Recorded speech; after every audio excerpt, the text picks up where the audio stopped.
Many of us have fond memories of finding a pet at an animal shelter. If you haven't visited a shelter recently, there have been a lot of changes in the last 30 years. This is especially true for the Escondido Humane Society here in San Diego County. Today, we have 3 guests with a couple of their dogs to tell us what's happening at the Pet Adoption Center. Our first guest is Katie Woolsey, Public Relations Coordinator, and Marcia Pay, a volunteer with the Humane Society.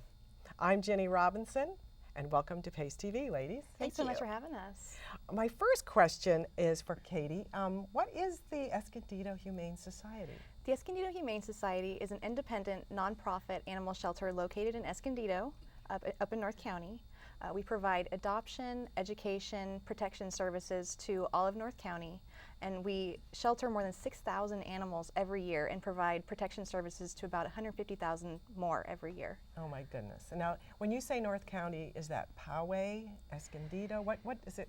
What's the western and eastern borders of your? We provide animal control to the cities of Escondido, San Marcos, and Poway, and also the reservations of Pala and Rincon. Certainly anyone in the community could come and adopt from us, but as far as animal control services go, we are more through those jurisdictions. My goodness, so that's huge. It's a lot of animals. And your facility must be huge. You know, it's actually not as big as you would think, considering how many animals we do shelter a year. Currently, we actually have more than 800 animals in our care. We have to be pretty creative with our space, especially during the summer months when we do get full. Yeah. You'll see a lot of kennels in hallways, a lot of animals in offices. I can imagine. It's not as much space as we would like. Yeah, and this is all in one building? This is one facility, okay. Yes. And what kinds of animals do you take in? We take in any stray companion animal within our jurisdictions. Majority are dogs and cats. We also have several bunnies in our care. We have a horse and 2 goats in our care currently. Sometimes we even get reptiles. So any companion animal, hamster, rats, anything like that, we will take them in. Rats? We've had a few rats that have been adopted from us. Right. And so if you have a horse, that means you have an area outside that you can put the horse. We do. We have a small livestock area. It's not often that we do have animals like horses and goats. Every now and then we do.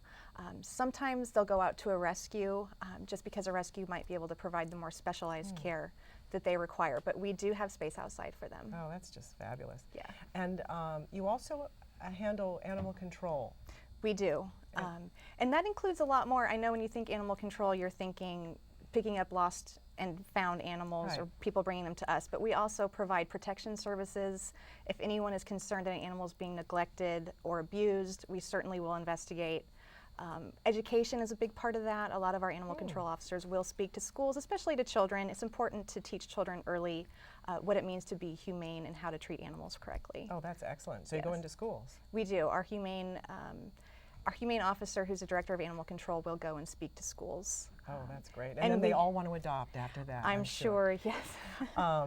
If someone wants to adopt, I adopted our cat, and we went in and they charged us money and we went home. What goes on in the background before you adopt a cat or a dog? What do you do to prepare the animal? Well, before any dog or cat is adopted, they do go through behavior testing. We test them how they are with other dogs, how we think they might be with children, just their general temperament. So we have a good idea of what their perfect match will be to what family. Every animal is spayed and neutered, which is a big part of our mission to help control the animal population problem that we do see in the county. Yeah. It varies how long animals stay. Some are there for only a short time. Some unfortunately do stay longer, but every person who comes in, they do go through a process because we do want it to be a perfect match. We want it to be a lifelong commitment. We want people to understand what it means to adopt. So you have to bring the entire family in. If you have a dog at home and you're adopting a dog, we want the dogs to meet to make sure that they're compatible. Adoption fees do vary by their age. So puppies and kittens, which is 0 to 6 months, are $160. Adult dogs and cats who are 6 months to 7 years is $110. All bunnies are $45, and senior pets, which is 7 and up, are $55. And that includes their spay-neuter surgery. All of our animals are microchipped and vaccinated. They're all seen by our vet, and they get a wellness exam after they're adopted. So when you consider everything that you get with this adoption, not just a loving companion, but they're also coming pretty much ready to go. If you were to get an animal from a breeder, not only do you have the cost of the animal, but you have to get them spayed and neutered and vaccinated. So it's very reasonable, and you're saving a life, and maybe more than one life. Right. Saving a lot of time that you don't have to get in the car with the animal, which is always no fun at all. Right. Now you have some off-site facilities. We do. We have 5 off-site locations. We want to make it easy for people to adopt. Some people don't like to come to the shelter. Maybe their schedule isn't such that they can make it out to the shelter. So we house our adoptable cats and bunnies at the Petco stores in Escondido, San Marcos, Poway, and Carmel Mountain, and also the PetSmart store in Escondido. So people can go visit the stores if they're just going to go shop. There they are. They're there. They don't have to come out to the shelter. I see. That's why I've seen them there. Yes, and it's goodwill in our community. It gets us out there. It reminds people that we're here and that there are so many animals who need their help. Absolutely, and they love it because people want to go over and play with the animals and exactly, a lot more interaction. Exactly. Now you're in charge of public relations. Yes. And that's a huge job, and marketing and that sort of thing. So what does your job entail?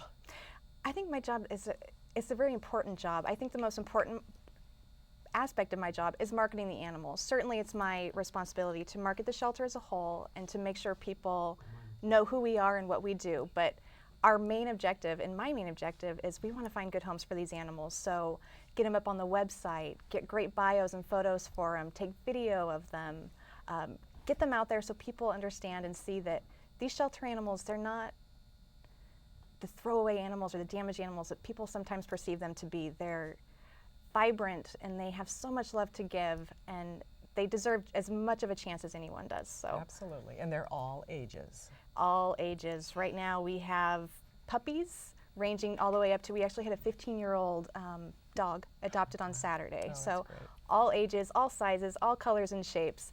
Whatever you're looking for, we're sure to have it. Yeah, right. It sounds that way if you have that many animals. And so how many people are paid workers that are at the shelter? Probably, it would range probably from about 55 to 60. That's a lot of people. It's quite a few people, but it's hard work. Sometimes we do see turnover. Kennel staff, it's a hard job. Yeah. But are they all full-time? Not all full-time. Quite a few are part-time. It's important to note that about 89% of our donations that we receive every year go directly to our programs and services. That includes adoption, education, behavior and rehabilitation, as opposed to administrative costs or any kind of overhead costs. So when people are wondering, sometimes when you donate to a charity, you don't know where your donation goes. Absolutely. Goes to our animals. That's really great. And it's also a great opportunity for someone who just wants a part-time job, doesn't want to have a full-time job. I'm sure those jobs are hard to get, though, because once you got them, they are. Nobody wants to give them up. It's true. It's a very fulfilling job. I can't think of too many other jobs that you can go hang out with some really neat animals when you need a break. And other people that have the same love. Exactly. We all share the same passion. Yeah, yeah. Now, you have 2 big fundraisers per year. We do. And can you tell us about those? We actually just had one of our big fundraisers, our Tales of Twilight Gala. That's our second biggest fundraiser of the year. It's usually in the fall, September or October. Tales at Twilight. It's a black tie gala. Oh my. Dogs are allowed. We just, for the second year in a row, had dogs allowed. So we had people bringing their dogs in their top hats and bow ties, which is pretty fun. But it's important for us to have dogs there because it reminds us of our mission. We're here for the animals. We're here to have a good time and to celebrate, but at the end of the day, our mission is to raise funds for the animals. Right. Our biggest fundraiser of the year is coming up in the spring, our Paws in the Park dog walk. It's a 1.5 or 2.5 mile walk through Kit Carson Park. A lot of fun games and contests for people to participate in afterward, and the funding goes toward the animals in our care. Oh, very good. And so the first one is what part of the year? What time of the year? Our Paws in the Park dog walk is in the spring. This year it's in on March 27th. The date is set. That's a Sunday. Okay. Our gala is in the fall, usually September, October. Okay. And we also have a boutique that we do the first weekend of December, usually every year, and pet photos with Santa. Oh, so Santa comes to visit early. He comes to visit our animals. You can get pictures with Santa with your pet for the holiday cards. I get one every year from about 5 different friends. Now, what about your outreach program? We have a great outreach program. I think just about every Saturday of the month is dedicated to outreach.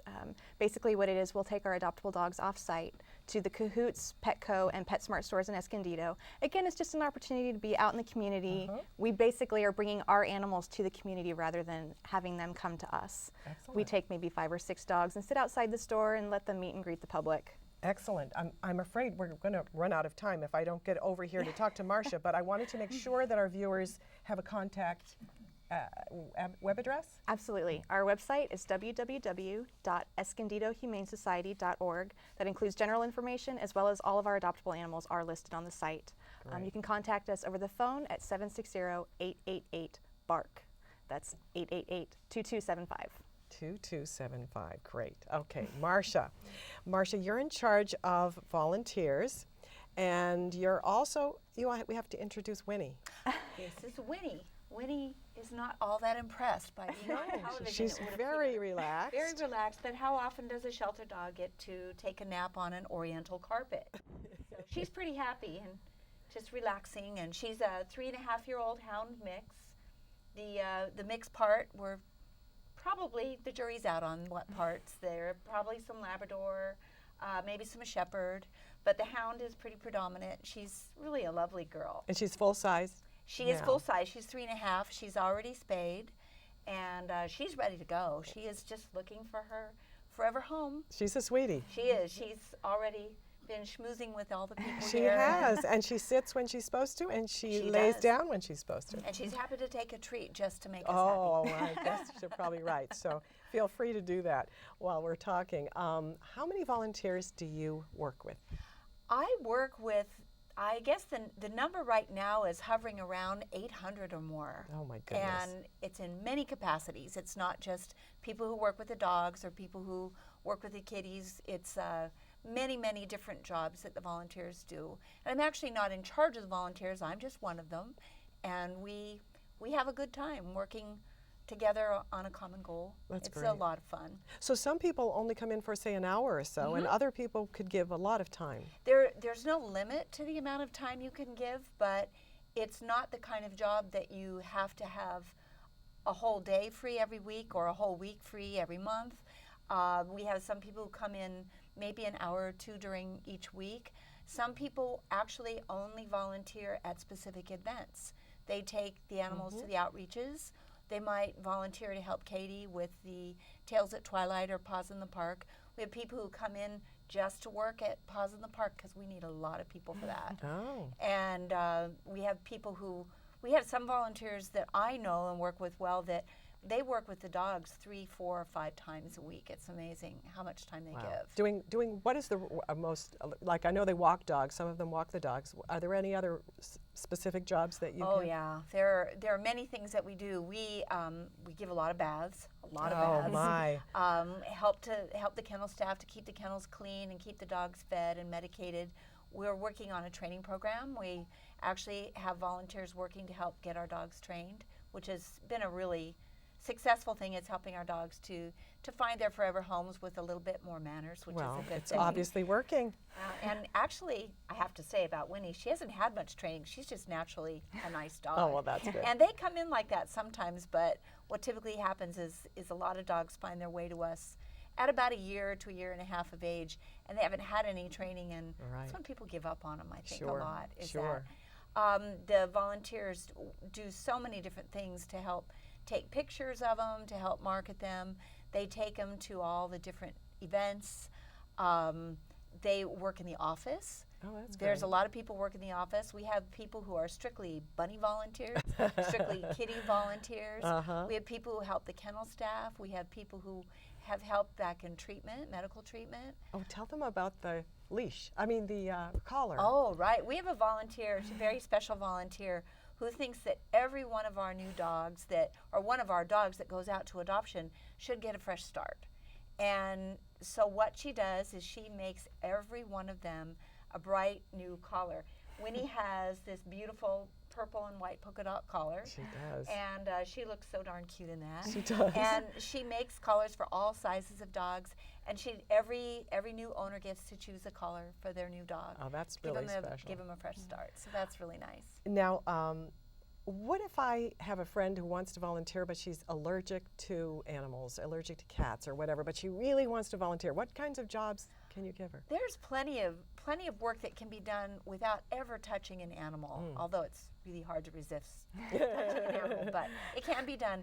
Our adoption staff can always use help working as greeters in the office.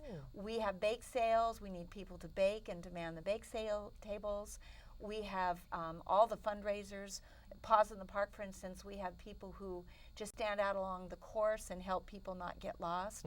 We have people who are, let's see, at Tales at Twilight, Katie, I think we had people who just basically were the cashiers for the auction, and people who were helping to just get around and help people find their way around and see the auction items and help serve. And there's so many different events that people can work at. One of the mantras we have at the shelter is there's always something to do. There is. There's always things that need to be done. So you can always find your niche no matter what you're... That's nice. If you just stop in, you can say, give me something to do. Exactly. We have gardeners, volunteer gardeners, who have given us beautiful landscaping. We have volunteers who have set up new lighting for us outside. We had a door in one of our rooms that was broken for years, and it's real expensive to repair a roll-up door, and it's finding the right person to do it, and one of our volunteers got wind of it, and within a week it was fixed at no cost to us. That's nice. Now, because that person had the resources. That's really important. We only have a very short time left. I want you to share, what is it that what do you get out of doing this? Because you're a volunteer, you're not getting paid. What can you tell our viewers that you get out of doing this? And how do you keep from becoming emotionally involved? In 30 seconds or less. Well, I think, to be very honest, you do get emotionally involved. And I've shed so many happy tears over the animals that have been adopted and gone home. And I think what keeps us there is we're all sharing a bond. We come from all walks of life, but we all share a passion for the animals. And it's just very, very important to, what we get back is what we get from the animals. The look that they give us that says, thank you for the walk, and thank you for the treats, and thank you for brushing me and making me feel better and getting me out of my kennel for a little while. And to see them go home with their forever family is just the most rewarding reward that we could ever possibly get. Yes, I'm sure it is. It's the best. Well, they're very lucky to have you, Marcia. You are a perfect person for that job. And I want to thank you for coming today. I know you want to get back to those dogs, so we're going to let you and Winnie go. Thank you so much for having us today. Well, it's been fun. We're going to keep you on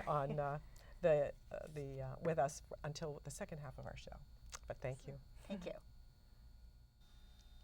Next up, we have Julie Herman, the Adult Dog Foster Care Coordinator for the Escondido Humane Society. Welcome to our show, Julie, and you have to introduce your guest as well. This is Little Fawn. She's a 5-year-old female Chihuahua mix, currently available for adoption at the Escondido Humane Society. And she's a beauty. She looks just like a fawn. She certainly does. She's gorgeous. She's gorgeous, and she likes those little yummies. Mm-hmm. Julie, tell us about the foster care program. Well, the foster care program is a wonderful program, one that I'm very proud to be part of.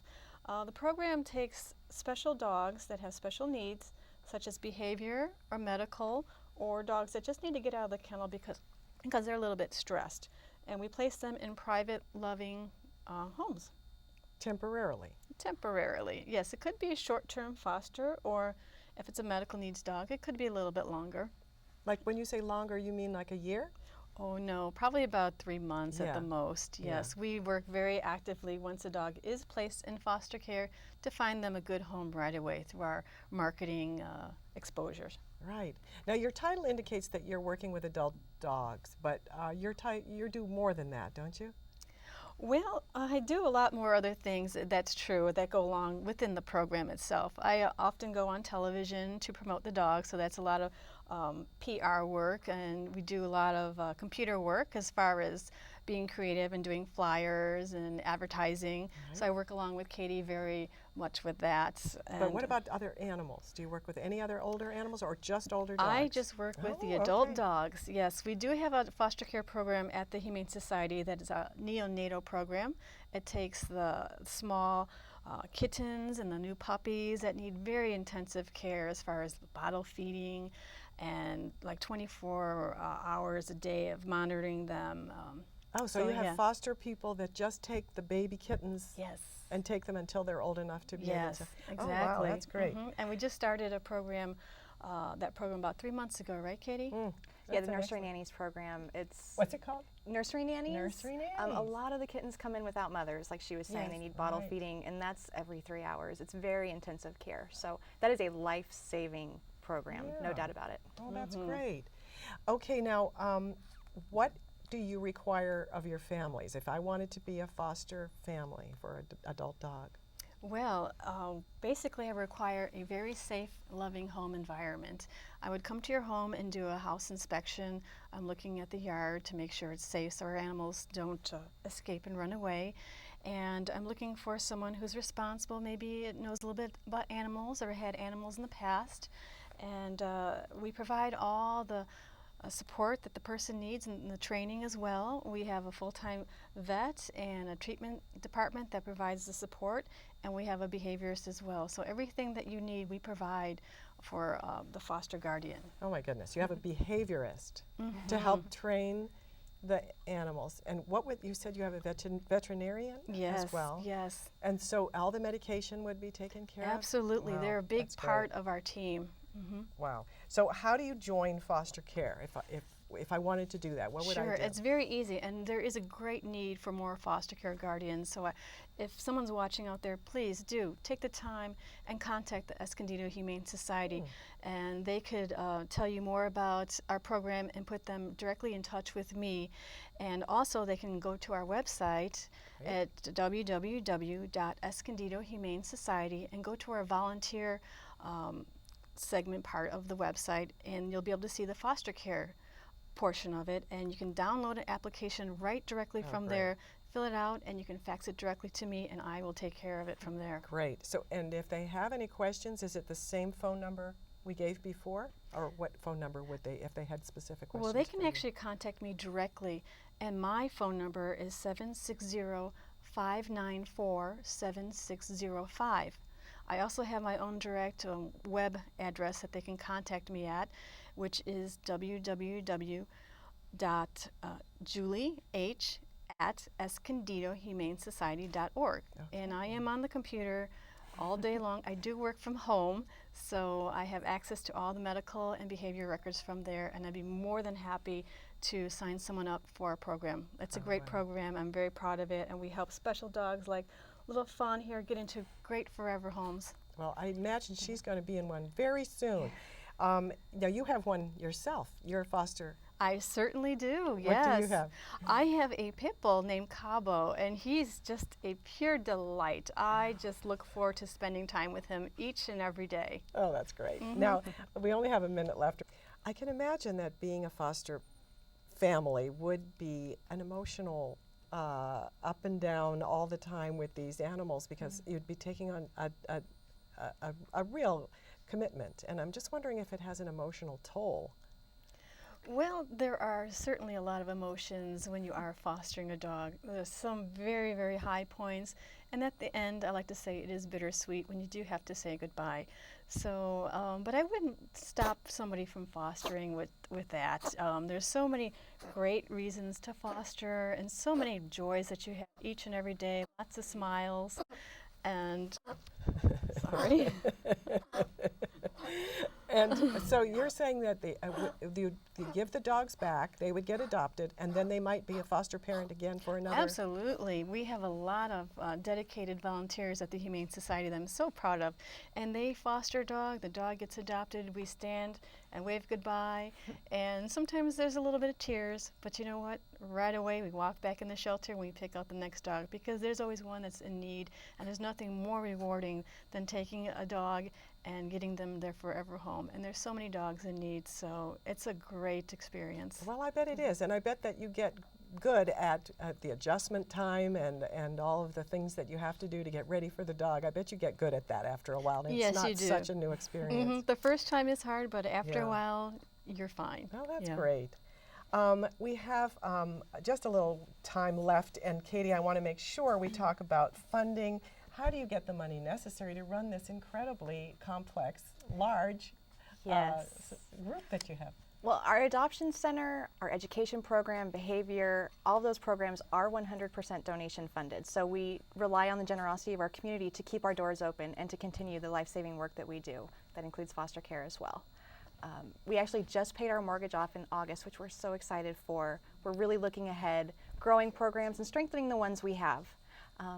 I know that times are tough. We see it in the people who come to our shelter every day. There are more ways to give. We take in-kind donations, towels, blankets, sheets, canned cat food and dog food is always in great need. Kong toys, any animal-related item, we will Kong gratefully take. Yeah, they're kind of like a rubber toy. Okay. It's great for the dogs. They can chew on them and not annihilate them and chew on the pieces. They're a lot safer So somebody for the could just dogs. donate those. Absolutely, we would love to have them. Our behavior that's department great. uses them quite often. Oh, that's great. You can give your time. We talked about volunteering, fostering, adoption, obviously, is a great way to give back to the community and to help us out. We have so many animals in our care that we're looking for good homes for. So please come visit us if you've been considering adopting. We would love to see you. Oh, that's great. So, and if our viewers wanted to donate, there are different levels of membership? We actually do. You can become a member of the Escondido Humane Society. It's different levels are, different monetary levels. Sure.